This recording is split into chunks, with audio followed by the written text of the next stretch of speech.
Hi everyone, I'm Celeste. Welcome to my booktube channel, A Reader's Almanac with Celeste. I am coming to you on a dark afternoon, and it's almost dark out. You know, over the past 2 weeks, I have not really been in a great headspace to film videos. There is a lot going on in our country right now, and it's taken me some time to process it and just kind of lay low and practice self-care.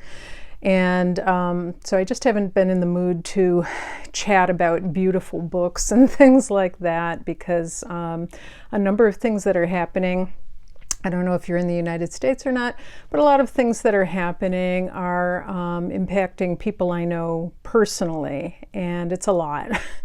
And it's kind of surreal and absurd and weird, to say the least. But that being said, I didn't want to go another week without filming something. The problem is every time I had time to sit down and film something, it would get dark out. It's getting dark out really early here. And today it started to get dark again before I had a chance to sit down and do this. And I just said, you know what? So maybe the video quality won't be that great. It'll be dark, the light will be dimmer than usual, but I really just wanted to get back in touch with you guys because I've missed you all. So with all of that being said, I just wanted to share with you a few things that I've been enjoying lately that are keeping me going and bringing me some joy in this time. And the first one is actually not a book. It is an old TV show, a vintage blast from the 1960s, something that I cherished when I was younger. And that is rediscovering and rewatching Dark Shadows.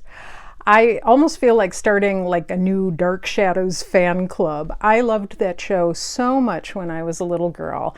And recently, actually it was before Christmas, it wasn't recently, but I discovered that on cable you can find Dark Shadows: The Beginning. Now I remember all of the episodes that were like the Barnabas Collins and Quentin, the werewolf episodes and things like that. And I used to have a mad crush on David Selby, who played the werewolf. But I don't really remember the early episodes. And what's so funny about it, you know, it's a Gothic soap opera.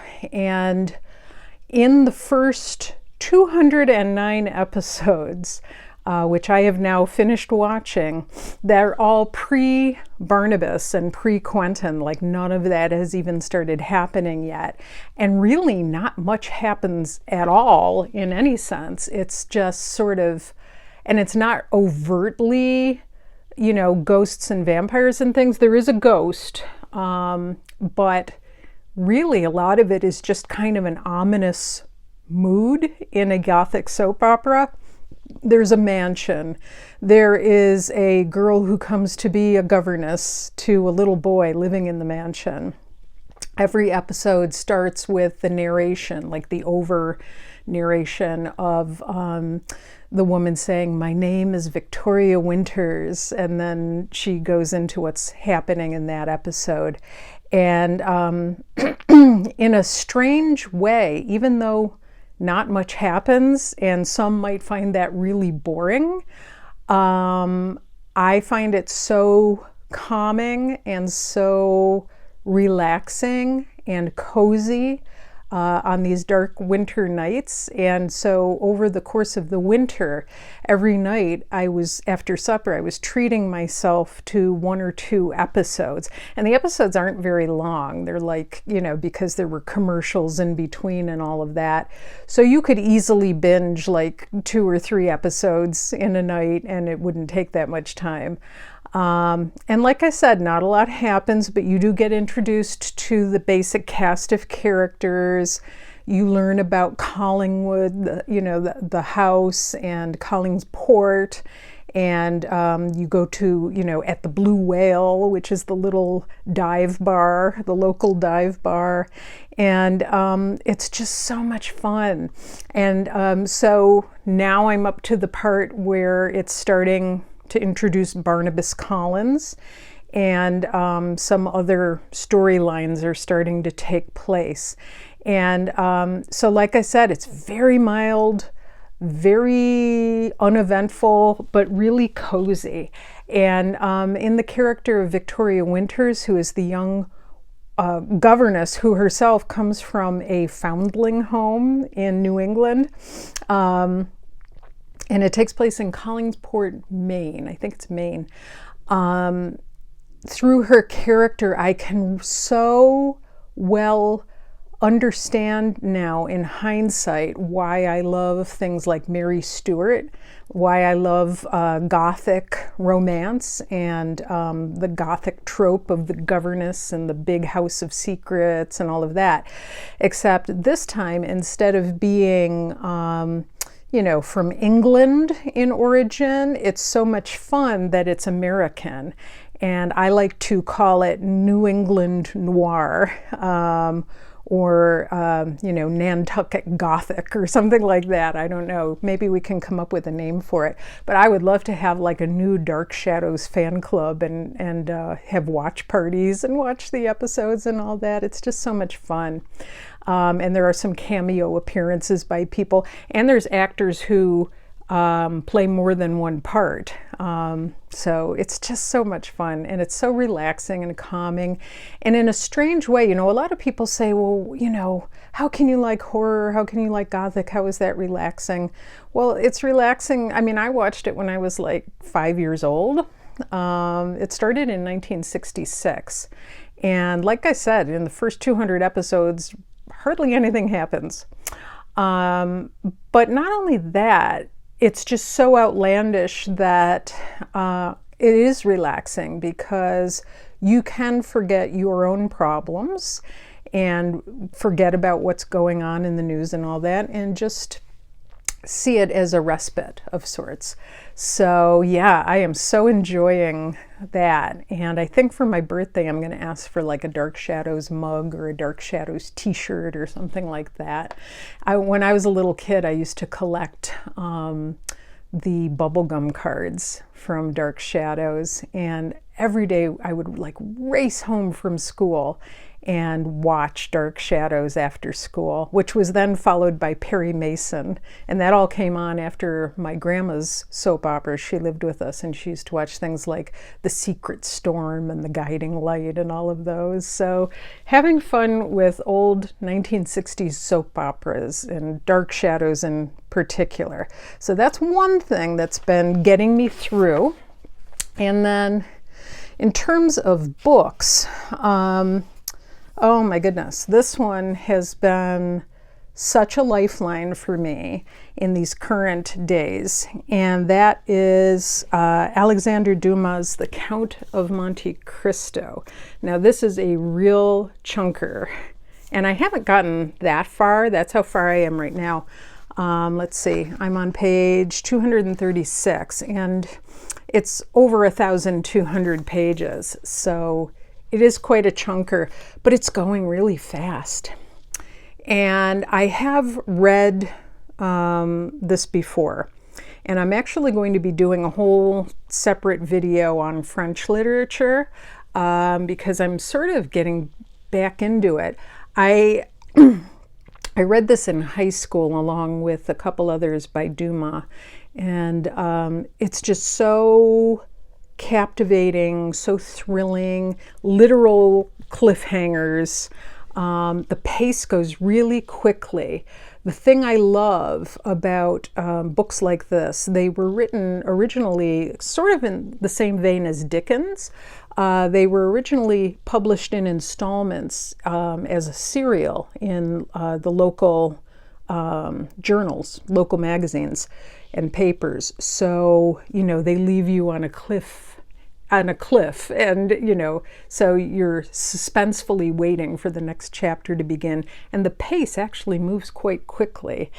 In this book, you find stories about identity, stories about hope, stories about resilience under duress and rising above injustice, and romance, intrigue.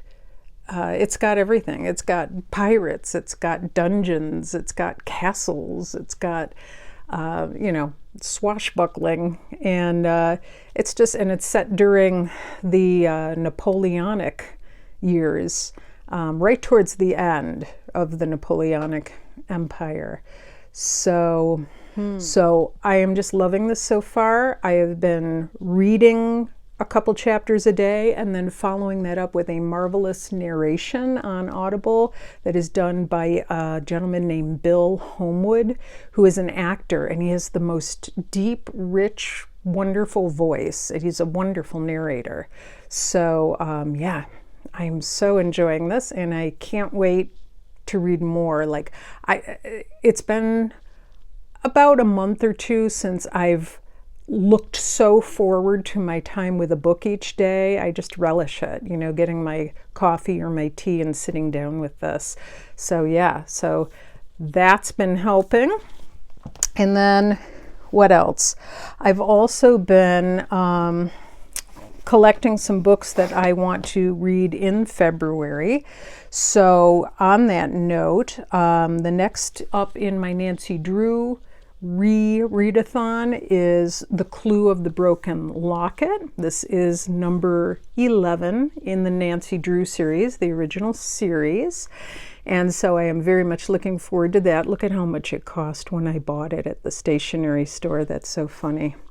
And as an accompaniment to that, I was very kindly sent a book by a viewer named Jacqueline T. Lynch, and she noticed that on my channel I have a whole category of videos that I present for you on girl sleuths, and in particular Nancy Drew, but also some of the other girl sleuths of the 20th century.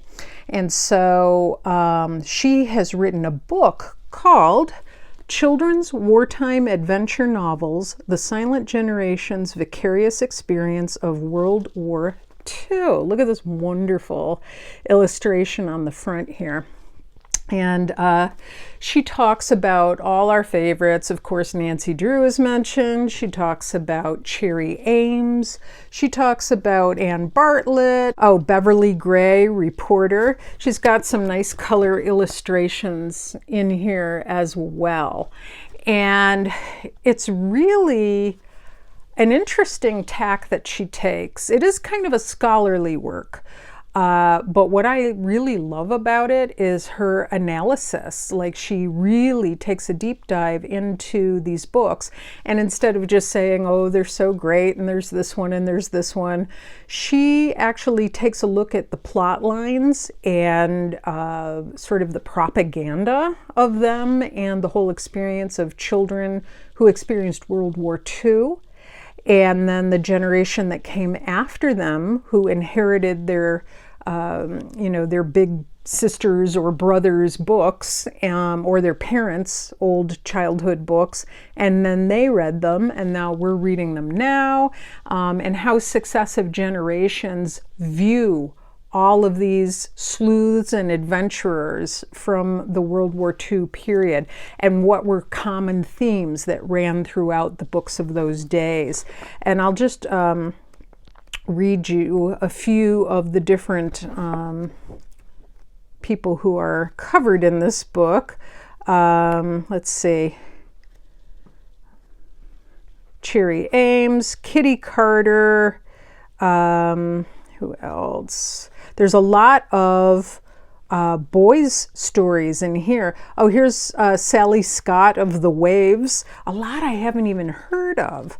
Like, I thought I knew a lot about the different sleuths and adventures that are like in vintage children's books. There are a lot I've never heard of. Nancy Dale, Army Nurse. If you love vintage books and you love girl sleuths, you love children's adventure stories, you love learning about World War II and the fight against fascism, this may be the book for you. Now, I did promise a fair review in exchange for a copy of this book that Jacqueline kindly sent me. And so, again, I would just say it is done in a kind of a scholarly way. Like, you could use this to teach a course on this. It's very well researched, and she has other books that she's written too. So please do check her out on Amazon. You can buy this book on Amazon. But, you know, so it's not written in like a lively conversational style. It's written in kind of a scholarly style, and she really knows her stuff. And I really am enjoying it. I'm definitely keeping this. It's gonna go on my permanent shelf. I'm going to refer to it. And as I make new videos to present to you, I'm definitely going to draw on this as a resource for new books to read and to bring to you. So that is Children's Wartime Adventure Novels, The Silent Generation's Vicarious Experience of World War II by Jacqueline T. Lynch. And Jacqueline, if you are watching, thank you so much. I truly enjoyed this. Then another book that I've actually just started reading is from the library, and it is Washington at Valley Forge by Russell Freedman.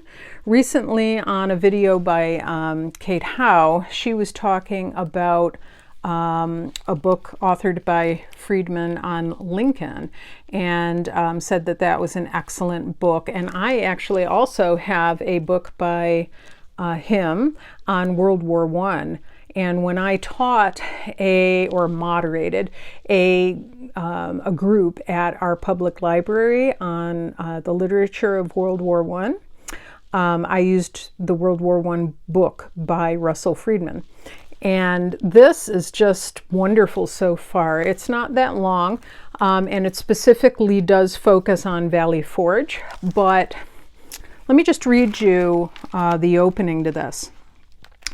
Private Joseph Plum Martin leaned into the icy wind, pushed one sore and aching foot ahead of the other, and kept on marching. With 11,000 other weary soldiers, he was trudging up the Gulf Road, a rutted dirt path that would lead them to a place called the Valley Forge, where the Continental Army was to take up winter quarters.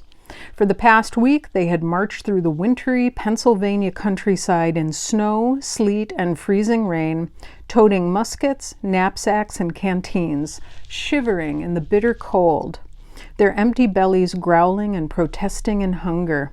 They lacked warm clothing and blankets, and they slogged along the road in shoes that were falling apart. When their shoes did give way, the men continued to march on bare, bleeding feet. A division commander reported to General George Washington that half his men were walking barefooted on the ice or frozen ground. The army was not only starved, but naked, Private Martin wrote. The greatest part were not only the shirtless and barefoot, but destitute of all other clothing, especially blankets.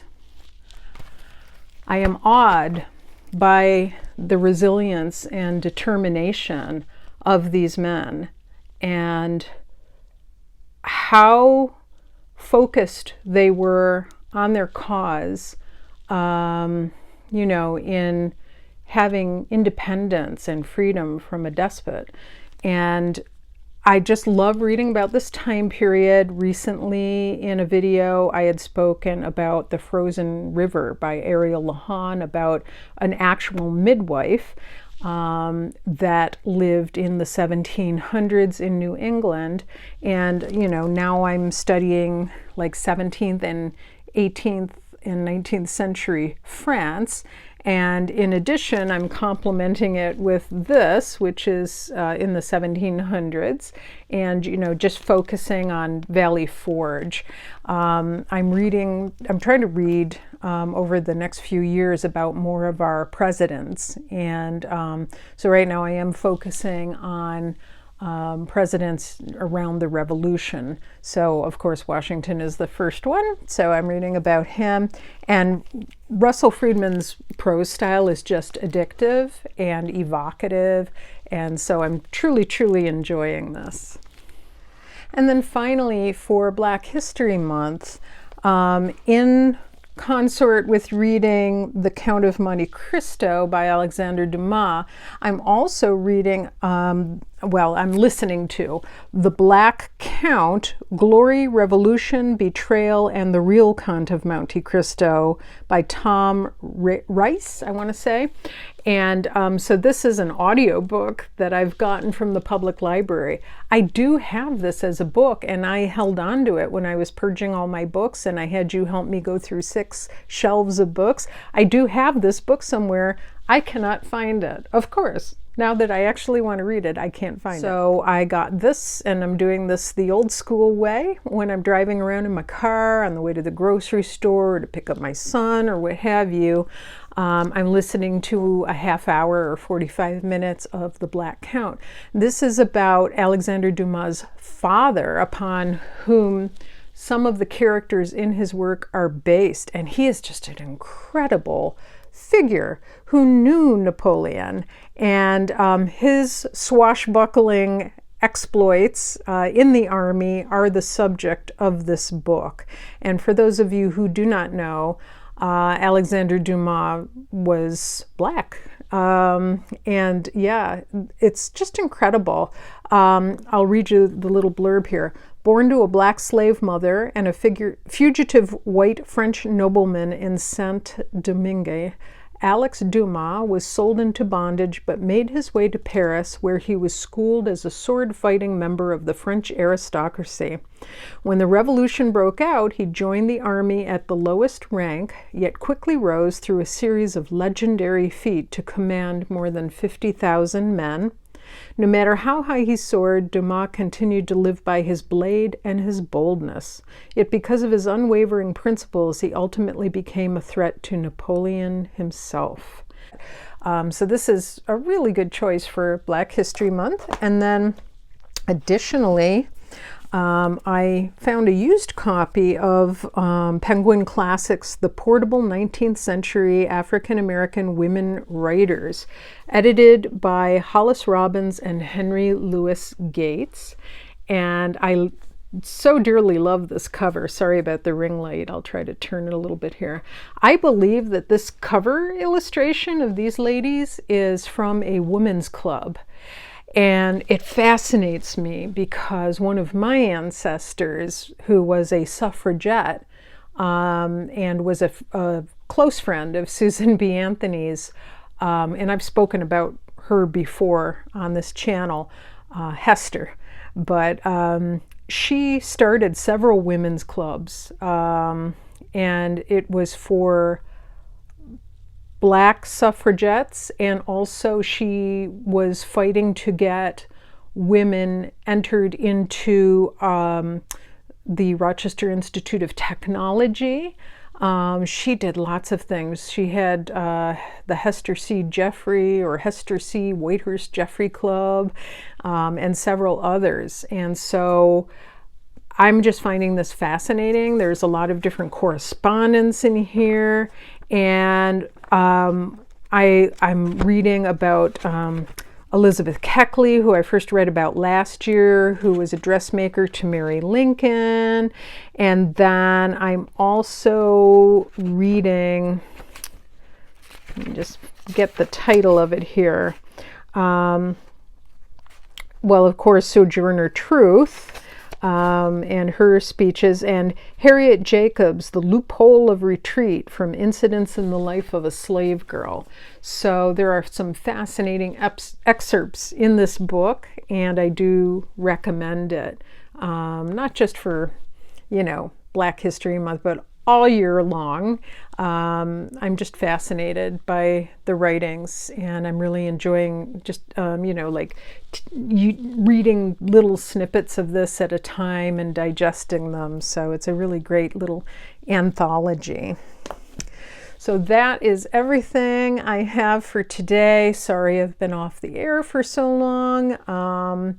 But it's good to be back, and I was bound and determined I was going to get a video out for you guys today because I just didn't want to go any longer. And yeah, so I will be coming back with another video soon. I hope you're all doing well. let me know what you guys are all reading during these present times, and what keeps you going, what feeds your soul. I would love to know in the comments below. Have a wonderful week, and we'll see you again real soon. Bye-bye.